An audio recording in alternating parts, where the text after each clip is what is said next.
Salut à tous, on se retrouve pour une vidéo spécialement consacrée au football brésilien et surtout aux jeunes joueurs qui arrivent en Europe, souvent pour des très gros montants et avec une grosse hype autour. On va essayer de comprendre comment ce phénomène s'est créé et fait partie intégrante du football aujourd'hui. Parce que chaque été, même chaque hiver si vous voulez, on voit des gros Brésiliens arriver en Europe alors qu'ils commencent à peine leur carrière et déjà, comme je l'ai dit, pour des gros montants de transfert. On peut faire référence à Vitor Roque, donc à 18 ans, qui signe au Barça pour 35 millions d'euros. C'est pas encore officiel, mais ça risque de l'être très prochainement. Il y a aussi le cas de Hendrik, lui c'est officiel au Real Madrid pour 60 millions d'euros. Il y a Vinicius et Rodrigo évidemment. Et puis il y a d'autres joueurs comme par exemple Caio Jorge, dont on n'en parle pratiquement pas, mais lui ça fait quelques années qu'il est parti à la Juventus. Il y avait une grosse hype autour de lui. Aujourd'hui, ça qu'on l'a un peu perdu de vue. Mais en tout cas, voilà, ce que je veux dire par là, c'est qu'il y a beaucoup de joueurs qui réussissent, mais il y en a beaucoup aussi qui ratent et eux, on les oublie assez vite. Parce que par exemple, Vinicius et Rodrigo, c'est typiquement deux joueurs qui ont été deux grandes réussites du Real Madrid, qu'ils ont pris donc très très jeunes, qui ont grandi dans ce club et qui aujourd'hui sont deux joueurs reconnus dans le monde du football et qui ont apporté grandement au club. Maintenant, il y a pas mal de joueurs aussi qui se ratent. Donc voilà, maintenant pour commencer, le premier point, c'est déjà que le Brésil est tout simplement le pays du football. Ça, il ne faut jamais l'oublier, il est toujours considéré ainsi. Et je pense que ça risque de rester comme ça pendant encore bien longtemps, évidemment, parce que dans un premier temps, il y a déjà toutes les Coupes du Monde qui ont été remportées. Ils en ont remporté donc 5, c'est énorme. Et évidemment que les Coupes du Monde, c'est directement un truc sur lequel tu peux te fier pour voir, on va dire, la puissance d'un pays dans le football. Et puis même en dehors de ça.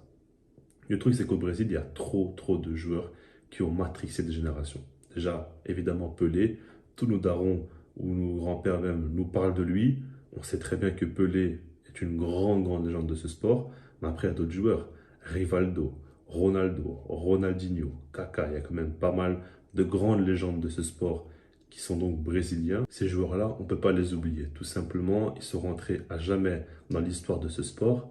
Et ça, c'est un fait, tout simplement. Donc, évidemment que ça joue, mais encore plus que ça, il y a le cas de Neymar pour moi qui est très important parce que c'est un joueur qui est donc de base à Santos, qui arrive au Barça et qui explose tout. Je pense qu'on est sur l'un des transferts les plus réussis dans l'histoire de ce sport, carrément, parce que quand il vient, il a déjà un très haut niveau, mais il progresse, il gagne la Ligue des Champions, il montre vraiment d'excellentes choses et il nous marque à jamais.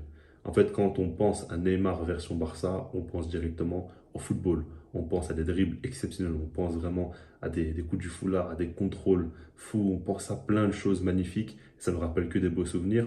Et ça a marqué aussi le Barça. Ça a été aussi le plus grand transfert de l'histoire du football. En tout cas, de 2007 à 2023, c'est encore le cas. Il faudra voir combien de temps ça va tenir. Mais 222 millions d'euros, c'est devenu une star interplanétaire. Ça dépasse le football.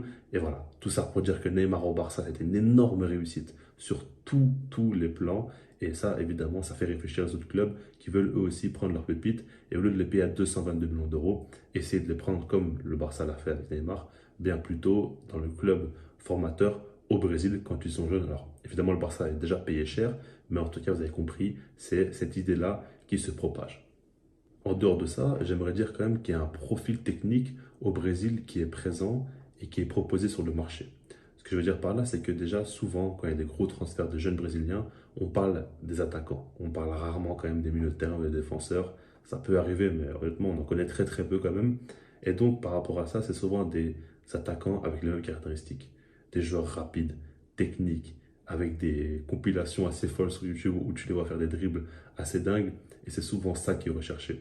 Parce que la vérité, c'est qu'aujourd'hui, quand on regarde même dans les top clubs, même dans les meilleurs joueurs du monde, par exemple, on parle beaucoup d'Mbappé et de Haaland, qui sont considérés comme deux des meilleurs joueurs du monde à l'heure actuelle.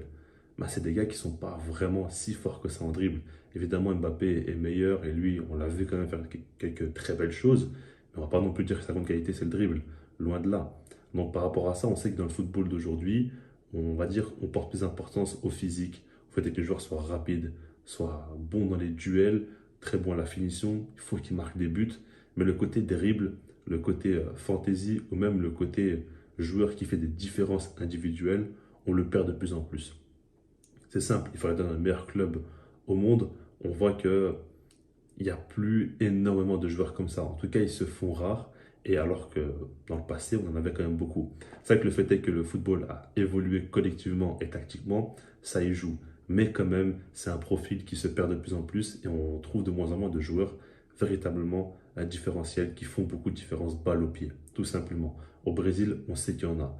Ils sont connus pour ça. On sait très bien qu'au Brésil, ça joue au football du matin au soir et ça joue souvent dans des terrains assez compliqués. Ça joue dans des petites zones et techniquement, c'est comme ça qu'ils progressent, tout simplement. Et même quand on parle de brésilienne, c'est devenu un classique maintenant quand tu joues au foot avec tes potes. Bah, ça vient tout simplement du Brésil. Ça, il faut pas l'oublier, ça paraît assez logique, mais il faut quand même le préciser. Et par rapport à tout ça, ben, il y a beaucoup de Brésiliens qui sont très forts techniquement. C'est vraiment leur marque de fabrique. Et aujourd'hui, dans le football actuel, il manque ça, tout simplement. Donc, c'est des profils toujours intéressants pour les gros clubs européens, en tout cas. Donc, tout ça, ça fait donc pour moi les raisons du fait qu'il y a une hype aussi grosse. Maintenant, il ne faut pas oublier quand même, comme je l'ai dit, qu'il y a pas mal de transferts qui échouent. Et il y a un truc à prendre en compte, c'est que un joueur peut être talentueux comme vous le voulez. Il peut vraiment faire de grosses différences balle au pied, il peut sortir du lot, etc. Il y a toujours l'aspect mental qui va jouer. Si le gars est monstrueux techniquement, mais que mentalement il est faible, il ne pourra jamais réussir en Europe. Parce que quand tu demandes à un être humain, tout simplement, de passer d'un continent à un autre, de changer de vie, de quitter sa famille, c'est pas non plus si simple que ça. Même s'il aime le football, c'est ça qu'il veut faire, parce qu'il veut gagner plus d'argent, etc. C'est pas facile.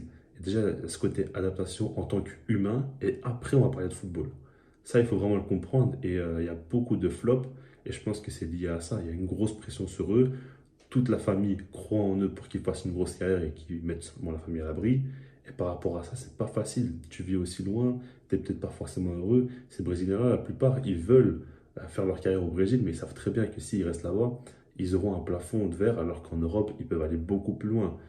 Et ça, c'est une réalité tout simplement. Donc, pour moi, c'est intéressant qu'il y ait autant de hype. Maintenant, je pense que le côté mental doit être tout aussi important chez les observateurs que le côté technique d'un joueur. Après, nous, à notre échelle, on ne sait pas forcément l'analyser, mais dans l'idéal, si jamais tu peux discuter avec le joueur, avec l'entourage, essayer de comprendre vraiment qu'est-ce qu'il représente ce gars-là, c'est pour moi primordial, tout simplement. Donc dites-moi vous dans les commentaires ce que vous en pensez par rapport à ça. Est-ce que vous êtes simplement OK avec le fait qu'il y ait de si gros transferts qui se réalisent continuellement ou vous pensez que c'est un petit peu exagéré? Le truc, c'est qu'on pourra toujours sortir des très bons exemples, de très mauvais exemples. Dans l'idée principale est de dire qu'est-ce que vous pensez de tout ça en règle générale, tout simplement. Donc voilà, je laisse là-dessus, puis sinon moi je vous dis peace.